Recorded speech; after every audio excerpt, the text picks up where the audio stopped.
Sir आपका sir एक क्या प्लान भी है कि ऑफिसर ऐसे ही आपने कर लिया जो आप क्वालिफाइड है जीआरएफ? मेरा कमी ये रही थी कि मैं प्रैक्टिस नहीं कर पाया ज़्यादा से ज़्यादा क्वेश्चंस, कि उस टाइम मेरा सिलेबस हुआ ही था कंप्लीट में, और वो कोरोना की वजह से घर चले गए थे। मैथ्स रीजनिंग कर लेता हूँ अच्छे से, और पासिंग क्वालिफाइंग करना होता है तो वो मेरे लिए बहुत ईजी है, मैं कर लूँगा क्वालिफाइंग। सर टाइम मैनेजमेंट के लिए आपको सबसे पहले आपको डिसिप्लिन रहना पड़ेगा आपको, और आपको सोने से पहले आपको कल के लिए पूरी प्लानिंग बना के फिर सोना पड़ेगा। आपको प्लानिंग माइंड में नहीं बनानी पड़ेगी, आपको प्लानिंग के लिए आपको पेन और कॉपी हाथ में रखना पड़ेगा। स्टार्टिंग के लिए अगर आप कोचिंग करने का सोच रहे हैं तो कोचिंग ज्वाइन करने से पहले आप एनसीईआरटी एक बार पढ़ के जाइए। आप एनसीईआरटी की पढ़ के जाएंगे तो आपको जो समझने की पावर है वो आपकी बढ़ जाएगी। सब ये चाहते हैं कि फर्स्ट अटेम्प्ट के अंदर हो जाए, बट नहीं हुआ तो थोड़ा बहुत प्रेशर आता ही है। नमस्कार दोस्तों, स्वागत है आप सबका एक बार फिर से इंस्पायरिंग और इन्फॉर्मेटिव वीडियो में। आज हमारे साथ दिनेश पटेल सर हैं। सर अभी मुखरिया में रहते हैं और यूपीएससी की प्रिपरेशन कर रहे हैं। यूपीएससी का जो प्रीलिम्स होने वाला इस साल, उसमें सर अपीयर भी होंगे। इसके अलावा सर ने नेट जीआरएफ भी क्वालिफाई करा है ज्योग्राफी में। तो सर से हम जानेंगे कि सर की रणनीति क्या है, किस तरीके से रिविजन कर रहे हैं, कौन कौन सा कंटेंट अभी फॉलो कर रहे हैं, किस बुक लिस्ट से अभी अपना प्रिपरेशन को अभी बूस्ट कर रहे हैं, जिससे कि इस बार का प्रीलिम्स इनका निकल सके। और सर का सेकंड अटेम्प्ट होने वाला है। फर्स्ट अटेम्प्ट में सर का प्रीलिम्स भी क्लियर नहीं हुआ था, तो सर हम जाने कि उन्होंने क्या सर ने गलतियां करी थी और किस तरीके से इंप्रूव कर रहे हैं।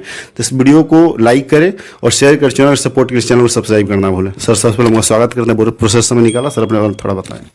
सर मेरा नाम दिनेश पटेल है, मैं राजस्थान से रहने वाला हूँ, और मेरा डिस्ट्रिक्ट पाली लगता है और गांव अटबड़ा लगता है, जो सोजा सिटी तहसील में आता है। ओके सर, एजुकेशनल बैकग्राउंड की बात करी जाए कि सर एजुकेशनल बैकग्राउंड सर क्या रहा? एजुकेशन बैकग्राउंड से मैंने ग्रेजुएशन में मैंने बीएससी कर रखी है पीसीएम से, और अभी मेरा एमए चल रहा है, परस्यूइंग चल रहा है, एमए फाइनल ईयर चल रहा है मेरा। ओके सर, अपना मीडियम सर? मेरा मीडियम हिंदी मीडियम रहा सर। ओके सर, आपने कब डिसाइड किया कि सर आपको जो है कि यूपीएससी वगैरह प्रिपरेशन करनी, मोटिवेशन सर कहाँ से मिला? राजस्थान में सर, पाली से सर, दिल्ली का है सर, सफ़र कैसा रहा?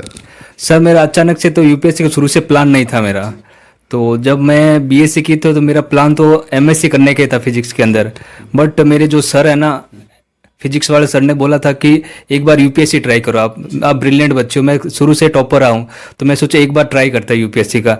तो जब मैं यहाँ दिल्ली आया तो सर ने मेरा एडमिशन वगैरह करवाया था यहाँ पे, तो काफ़ी अच्छा लगा कि चलो बहुत अच्छा कि कुछ अलग हटके करते हैं, कि एमएससी वगैरह तो बहुत सारे लोग करते हैं।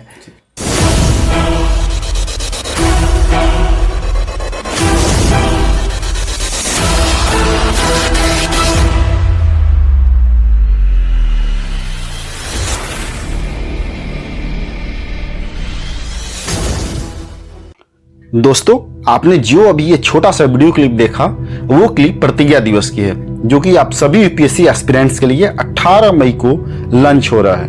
PW एंड ओनली IAS अब एक साथ आ चुके हैं आपके लिए ढेर सारे एक्साइटिंग ऑफर्स, बम्पर प्राइजेज और मेगा अनाउंसमेंट्स लेकर। तो फिर प्रतिज्ञा दिवस पर मिलने वाले इन सारे बेनिफिट्स का आनंद लीजिए। यूपीएससी क्रैक करने के लिए लाखों एस्पिरेंट्स पैशनेट होते हैं, तो फिर इसके लिए आपको चाहिए फोकस प्लस डिटर्मिनेशन। तो फ्रेंड्स, PW क्लासेस की बात करें, PW लेकर आया है optional batches and foundation batches, Hindi and English दोनों लैंग्वेज में यूपीएससी 2024 के लिए। संकल्प इन इंग्लिश 4.0 इन जस्ट ₹9,999, संकल्प इन हिंदी 4.0 ये भी मात्र 9,999 में। और यदि आपको ऑप्शनल बैचेज करनी है तो इंग्लिश में PSIR, एंथ्रोपोलॉजी एंड हिस्ट्री 8,999 में मिलेगा, और हिंदी में राजनीति विज्ञान एवं अंतर्राष्ट्रीय संबंध, भूगोल 2.0, समाजशास्त्र 2.0, इतिहास 2.0, हिंदी साहित्य 2.0 ये भी मात्र 8,999 में ही मिल जाएगा आपको। ऑप्शनल बैचेज की क्लासेस स्टार्ट हुई है 24 अप्रैल से, and foundation batches class start हुई है 10 अप्रैल से। तो फिर ये राइट अपॉर्चुनिटी है आपके लिए इस ऑफर को ग्रैब करने का। फाउंडेशन बैच के साथ आपको बेस्ट स्टडी मटेरियल्स प्रोवाइड कराई जाएगी, संपूर्ण comprehensive booklets for CSE, monthly current affair magazine, Udaan quick revision booklets specially for prelims, Udaan 500, one step solution for 1.5 year current affairs.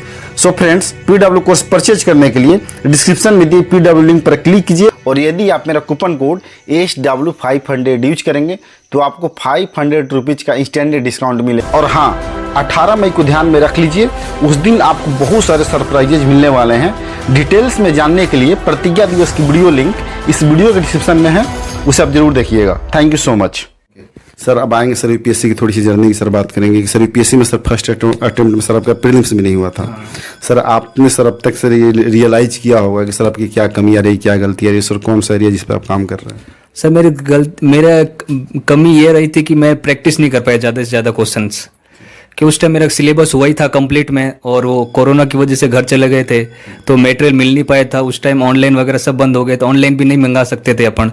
तो उसकी मेरा सबसे कमी यही रही कि मैं प्रैक्टिस नहीं कर पाया, ना टेस्ट सीरीज में ज्वाइन कर पाया था उस टाइम, जैसे भी आपने कोई ज्वाइन नहीं कर पाया था उस टाइम मैं मंगा भी नहीं पाया था कुरियर के थ्रू।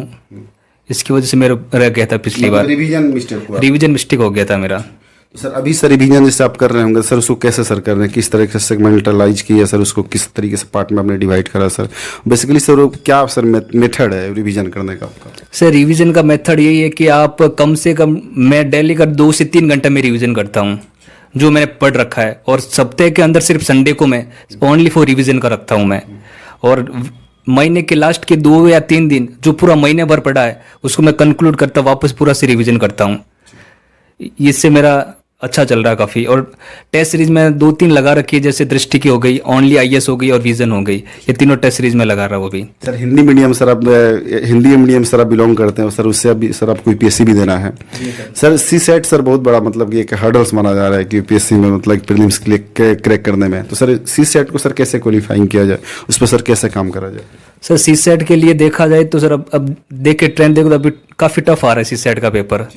तो सर मैं मैथ्स के बैकग्राउंड से हूँ, तो मैं मैथ्स रीजनिंग कर लेता हूँ अच्छे से, और पासिंग क्वालिफाइंग करना होता है तो वो मेरे लिए बहुत इजी है, मैं कर लूँगा क्वालिफाइंग। बीएससी कर रखी मैंने पीसीएम से, तो मैं कर दूंगा आराम से इसको। तो सर किस पार्ट पे ज़्यादा फोकस करने की जरूरत है? जैसे सर कोई आर्ट्स ह्यूमैनिटीज बैकग्राउंड से है, उसका मैथमेटिक्स वगैरह बढ़िया नहीं, रीजनिंग, सर वो कैसे उसको मतलब कि बूस्ट करें? आप कॉम्प्रिहेंशन कर सकते हैं आराम से इजीली आप। उसके अलावा आप मैथ्स रीजनिंग इतने भी टफ नहीं आते, अगर आपकी 9-10 की मैथ्स स्ट्रांग है ना तो उससे एडवांस आप कर सकते हैं, आप कोई एक ऑथेंटिक गाइड लेके आप कर सकते हैं। सर अभी प्रीलिम्स का जैसे सर अभी बहुत सारे स्टूडेंट सर प्रिपरेशन कर रहे होंगे, तो सर टाइम मैनेजमेंट की बात करी जाए कि टाइम मैनेजमेंट कैसे किया जाए, और बहुत लोग टेस्ट भी देते हैं उसमें सर टाइम मैनेजमेंट सर नहीं हो पाता है, तो सर उसको कैसे सही किया जाए? सर टाइम मैनेजमेंट के लिए आपको सबसे पहले आपको डिसिप्लिन रहना पड़ेगा आपको, और आपको सोने से पहले आपको कल के लिए पूरी प्लानिंग बना के फिर सोना पड़ेगा। आपको प्लानिंग माइंड में नहीं बनानी पड़ेगी, आपको प्लानिंग के लिए आपको पेन और कॉपी हाथ में रखना पड़ेगा, और सोने से पहले प्लानिंग बनाए। मेरा सर रहता है मैं सुबह जल्दी उठता हूँ, क्योंकि जो पढ़ाई 12-1 बजे से पहले हो जाती है वो सेकंड हाफ के अंदर नहीं होती है। फिर 12 से 1 बजे तक आप 5 से 6 घंटे निकाल लो, 12-1 बजे तक, और उसके अलावा 1 बजे के बाद आप रात के 10 बजे तक 4-5 घंटे आराम से निकाल सकते हैं आप। इसलिए मेरा यही कहना है कि आप जितना सुबह जल्दी उठ सके उतनी कोशिश करें, जिससे आपकी प्रोडक्टिविटी भी बढ़ेगी आपकी। सर बात करी जाए जैसे कि करंट का सर रोल की अगर बात करिए, बहुत ज़्यादा वेटेज हो गया सर, ना सिर्फ यूपीएससी में ही नहीं, स्टेट पीसीएस में बहुत सारे करंट के क्वेश्चन आने लग रहे हैं सर। उसको आप कहाँ से कवर करते हैं, कौन से न्यूज़पेपर से फिर मैगजीन से? सर करंट अफेयर्स के लिए सबसे पहले आपका तो स्टैटिक्स पोर्शन आपका स्ट्रांग होना चाहिए, क्योंकि स्टैटिक्स पोर्शन स्ट्रांग हो तभी आप करंट अफेयर समझ पाएंगे और उसको आप रिलेट कर पाएंगे। और इसके लिए आप 1-2 चैनल आप फॉलो कर सकते हैं, जिसमें ओनली आईएएस हो गया, वीर हो गया, और इसके अलावा आप कोई आप जैसे विजन की मैगजीन पढ़ सके आप, और दृष्टि की मैगजीन पढ़ सकते हैं आप। ज़्यादा सोर्सेज मत रखिए आप, एक ऑथेंटिक रखिए, एक आप बुक ले लीजिए और एक आप कोई चैनल ज्वाइन कर लीजिए। सर आप जब प्रिपरेशन करने आए होंगे मुखर्जी ईयर में, बिल्कुल नए होंगे, यहाँ पे इतने सारे कोचिंग संस्थान हैं, मतलब बड़ा डिसाइड करना मुश्किल हो जाता है, स्टूडेंट कहीं ना कहीं डिलेमा में होता है कि हम किस कोचिंग में जाए, किस में ना जाए। सर उसको सर कैसे फिल्टर आउट किया था आपने? सर ये डिसाइड करने के लिए सबसे पहले मैं नए आया था उस टाइम, तो मैंने कम से कम 3 से 4 कोचिंग देखे थे। उसके अलावा मैंने फ्रेंड सर्कल से भी बात की, टीचर से भी बात की मैंने, तो उन्होंने ही मेरे को गाइड किया था। सबसे बड़ी है कि जो उस कोचिंग में पढ़ते हैं उस बच्चों से आप फीडबैक ले तो अच्छा रहेगा, क्योंकि टीचर आप वहाँ जाके इंक्वायरी करेंगे वो तो अच्छे ही बताएंगे अपने कोचिंग के बारे में। इसलिए ज़्यादा जितना हो सके स्टूडेंट से फीडबैक ले आप, उससे आपको काफ़ी फ़ायदा मिलेगा। सर कंटेंट भी बहुत सारा, इतने सारे बुक्स हैं सर मार्केट में, इतने सारे मैगजीन्स है सर, उसको भी समझना बड़ा मुश्किल हो जाता है कौन सा बुक्स रिलेवेंट है या नहीं है।